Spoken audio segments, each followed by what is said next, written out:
पहिल्यापासून. राजाधिराज सद्गुरुनाथ सिद्धरामेश्वर महाराज की जय. राजाधिराज सद्गुरुनाथ श्री भाऊसाहेब महाराज की जय. राजाधिराज सद्गुरुनाथ श्री काळसिद्धेश्वर महाराज की जय. आजचा विषय असा आहे की समाधान कसं प्राप्त होतं, त्यासाठी काय करायचं. यापूर्वी अनेक नीच योनी जन्म घेत घेत दुःख, हाल, अपेष्टा, यमयातना भोगत, त्याला तोंड देत पाप पुण्य समता जोडे, तेव्हाच या नरदेह मिळेल. आणि याचं सार्थक कशात आहे. तसं सद्गुरू करून त्यांच्या सत्संगात राहून सारासार विचार केल्याशिवाय याच्यातलं आपल्याला काही प्राप्त होत नाही. आता महत्त्वाचं माऊलीचं प्रवचन असं होतं की शब्द अर्थ शब्द अर्थ. कारण माऊलीचा जन्म हा अज्ञानी जड जीवांसाठीच आहे. ती आपली पायपेट करत असते, अहोरात्र झोपच नाही, सगळीकडे त्यांचा उद्धार करण्यासाठी फिरत असते. तेव्हा हे शब्द अर्थ प्रवचन. आता या ठिकाणी आपल्याला 4 शब्द आढळले. यमयातना म्हणजे काय, पाप पुण्य समता म्हणजे काय, सार्थक आणि सारासार विचार म्हणजे काय. तर यमयातना म्हणजे इंद्रिय निग्रह. निग्रह म्हणजे अटकाव. आपल्या सगळ्यांना ठाऊक आहे, अगदी शिकेल नसलं तरी 10 इंद्रिय आहेत बघा, नाक कान डोळ्या इत्यादी ऐकून माहिती असेल. त्यापैकी एखादं दाबून राहत आहे आणि आपल्याला कळ बसते, तेव्हा ओ आय बोबा मारत असतो बघा, त्याला यमयातना म्हणायची. आणि पाप पुण्य समता जोडे म्हणजे हा मनुष्य जन्म मिळवण्यासाठी आपण कित्येक जन्म घेतले आणि दुःख हाल अपेष्टा भोगल्या, त्याला तोंड दिलं का तर हा मनुष्य जन्म मिळवण्यासाठी तपश्चर्या केली, एकाग्र झालो. पाप पुण्य समता जोडे म्हणजे. आणि त्याचा आता सार्थक कशात आहे. सार्थक म्हणजे मनुष्य जन्म घेऊन आपण जिंकलो, यशस्वी ठरलो म्हणायचं असेल तर असं सद्गुरू करून त्यांच्या सत्संगात राहून सारासार विचार केल्याशिवाय आपल्याला हे प्राप्त होत नाही. आता सारासार विचार याचा अर्थ चांगलं वाईट याचं तारतम्य ज्ञान, तारतम्य धोरण, हितावबोध, राजमार्ग आपल्याला सांगतात, तो नीट ऐकायचा. मग आपण म्हणाले किती दिवसात प्राप्त होईल. तर माऊलीने सोपं करून दिलं आहे. फक्त तुम्ही आयुष्यरूपी रत्नपेटी, भजनरूप सुंदर रत्न ठेवून ती रत्नपेटी परमेश्वरास अर्पण करून स्वानंदाची लूट करायची आहे. जो सतत आनंद आहे तो मिळवायचा आहे. जेवढं आपलं आयुष्य आहे त्याला रत्नपेटीची उपमा दिलेली आहे आणि त्याच्यात फक्त भजनच ठेवायचं आहे. भजन याचा अर्थ पूजा, व्रत, उद्यापन, तीर्थयात्रा, उपोषण, अध्यात्म, हरिकथा निरूपण आणि प्रेमळ भक्तांची गायनं ठेवायची, एवढंच ठेवायचं आहे. धन दौलत संपत्ती ठेवायची आणि जो सतत आनंद आहे ती त्यांना देवाला अर्पण करून तो सतत आनंद आहे तो आपण मिळवायचा आहे. त्याकरता मग सुटका कशातनं. तर पुनरपि जननी जठरी शयनम, पुन्हा पुन्हा जन्म मृत्यूभोग नको. कारण कुठलाही जन्म घेतला की दुःख हाल अपेष्टा यमयातना भोगावी लागतात. करिता आपल्याला जो मनुष्य जन्म मिळाला आहे ती मुक्ती मिळायला, मोक्ष मिळायला, समाधान मिळण्यासाठी आपण मनुष्य जन्म हा मिळालेला आहे. मग आता मूळ विषय आपल्याला काय सिद्ध करायचं आहे, समाधान कसं प्राप्त होतं. त्याकरता माऊलीचे आमचे जिथे जिथे कार्यक्रम असायचे त्यावेळी आम्हाला ते बोध करायचे, समाधान कसं प्राप्त होतं.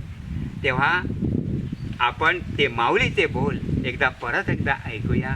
माऊली आम्हाला सांगायचे, जे गहनाचेही गहन तेच सद्गुरू वचन तू ध्यानात ठेव. या वचनाचा निश्चय केला असता समाधान प्राप्त होतं. ज्यास मी देह म्हणतो तो आत्मघाती. या अभिमानामुळे त्याला या 84 लक्ष योनीतील भोवऱ्यातले जन्म मृत्यूचे फेरे परत परत भोगावे लागतात. खरं पाहता ब्रह्म आत बाहेर सर्वत्र भरलेलं आहे, परंतु या अभिमानामुळे त्याला हे भोग भोगावे लागतात. आता यातलं आपल्याला काही कळलेलं नसणार बघा, परंतु माऊलीने आम्हाला अमृत पाजलेलं आहे. कसं हे सोपं करून दिलं आहे. श्रवण मनन सतत घडलं तरच समाधान. आता श्रवण म्हणजे काय आणि मनन म्हणजे काय आपल्याला कळलं पाहिजे. नवविधा भक्तीमध्ये पहिली भक्ती, जेणे होय समाधान ते तू जाण गा श्रवण. श्रवण म्हणजे ऐकणे. आता ऐकल्याने आपल्याला काय काय प्राप्त होते बघा. ऐकल्याने भक्ती, वैराग्य, चित्तशुद्धी, विरक्ताचा अर्थ देहबुद्धी सुटायला होतं, ईश्वरचरणी मिळायला होतं, सद्बुद्धी, विवेक आणि निवृत्तीपदाचं अढळप्रत प्राप्त होतं बघा नुसतं ऐकल्यामुळे. आता पहिलीतल्या विद्यार्थ्याला विचारलं अढळपद कुणाला मिळालेलं आहे, तो लगेच सांगेल की ध्रुवबाळ. अढळपद म्हटलं की ध्रुवबाळ. परंतु त्याने किती तपश्चर्या केली होत तेव्हा त्याला ते मिळालेलं आहे. मग माऊलीचं एक प्रवचन ऐकून आपल्याला हे प्राप्त होत आहे. फक्त ऐकताना निद्रा, आळस आणि वाईट कृत्य ठेवायचं नाही. मोक्ष, समाधान लगेच प्राप्त होते आपल्याला. त्याचप्रमाणे अभिमान, शंका, संशय, वाईट गुण, मीपणा, भय, धोका आणि संसाराचा व्याप नाहीसा होतो बघा नुसतं ऐकल्याने. माऊलीचं प्रवचन आपल्याला एवढे होते. तेव्हा आता हे ऐकण्यासाठी आपण मुळाकडे वळूया. कुठे जायला पाहिजे? सद्गुरू करणे पाहिजे. सद्गुरू केल्यावर त्यांच्या सत्संगात राहून सारासार विचार केल्यावर आपल्याला हे सगळं प्राप्त होतं. आता सारासार विचार म्हणजेच हल्ली बघा बैठक असते, गुरुवारची बैठक असते, सकाळी आणि संध्याकाळी अशी 2 वेळा असते. मी एकाला जाता जाता विचारलं आपण कुठे निघालात, त्याचं सांगतं निरूपणाला. म्हणजेच याला सारासार विचाराला निरूपण असं म्हटलं जातं बघा. म्हणजेच आपल्याला निरूपण कळायला लागतं. आता निरूपण कळल्यामुळे काय प्राप्त होतं,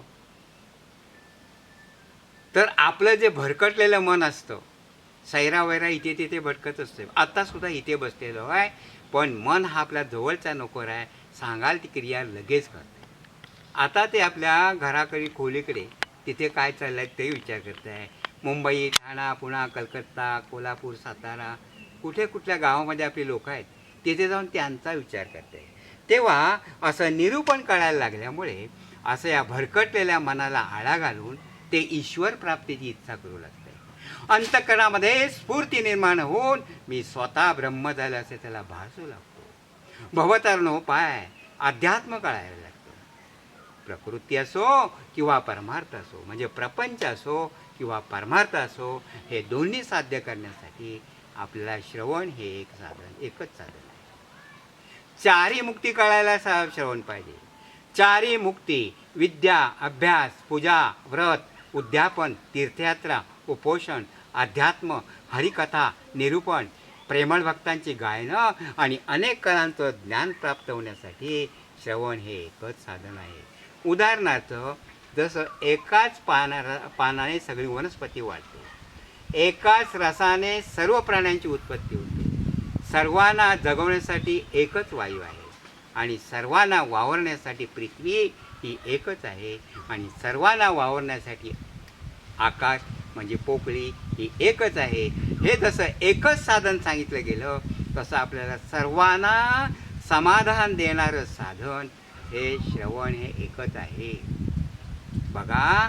एका शब्दाचं स्पष्टीकरण माऊली इतके करायचं. आता मनन कशाला म्हणायचं, तर अर्थाला सावध असणे. अर्थ म्हणजे संपत्ती. आपण समजतो पैसा हरकत, या ठिकाणी ही संपत्ती नव्हे तर ज्ञान समज. सावध याचा अर्थ समोरचा शिष्य किंवा विद्यार्थी हा हुशार पाहिजे, दक्ष पाहिजे, तत्पर पाहिजे, ग्रहण करणारा, स्वीकारणारा पाहिजे आणि जे मनन करताय त्याचा सतत निधिध्यास करायचा.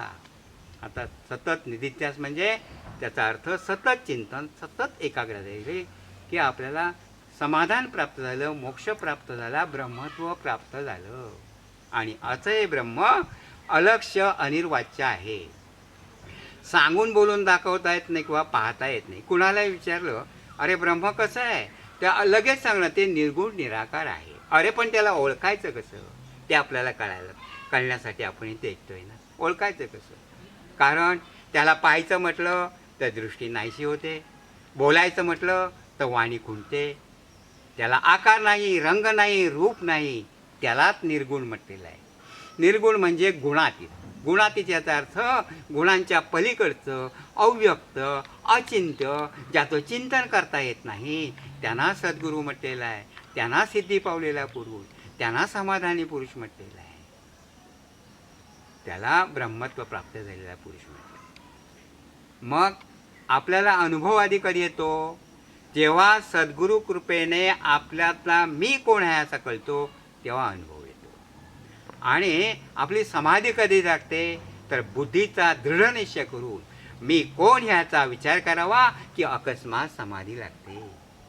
आणि आता सांगितलेलं हे निर्विकल्प परब्रह्म सर्वत्र भरलेलं आहे असं आपल्याला दिसून कधी येतं?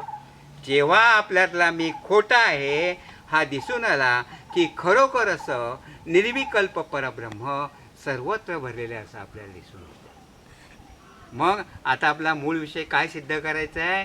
समाधान कसं प्राप्त होतं, म्हणजेच समाधानी पुरुष, सिद्धी पुरुष कसा ओळखायचा? तर ज्याचं संशयरहित ज्ञान, संशयरहित म्हणजे विरक्त, देहबुद्धी सुटलेला, ईश्वरचरणी मिळाला, त्याला समाधानी पुरुष, त्यांना सिद्धी पावलेले पुरुष, त्यांना सद्गुरू म्हटलेलं आहे. मग आता तसं होण्यासाठी आपण हे ऐकतोय बघा. मग तसं होण्यासाठी आपण काय करायला पाहिजे?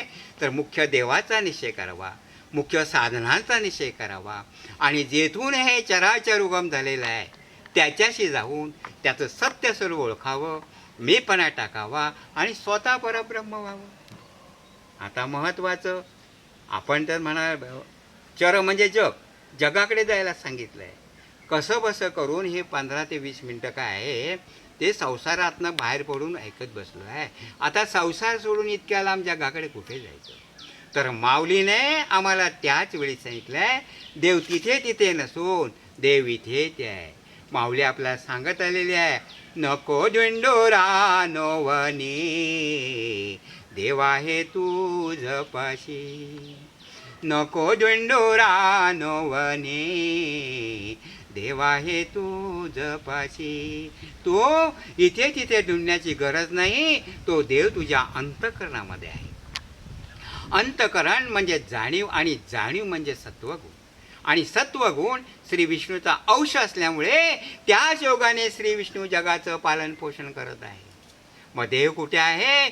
तर माऊलीचं नेहमीचं ब्रीदवाक्य, देव हृदयी अंतरी भेट नाही जन्मवरी, देव हृदयी अंतरी भेट नाही जन्मवरी.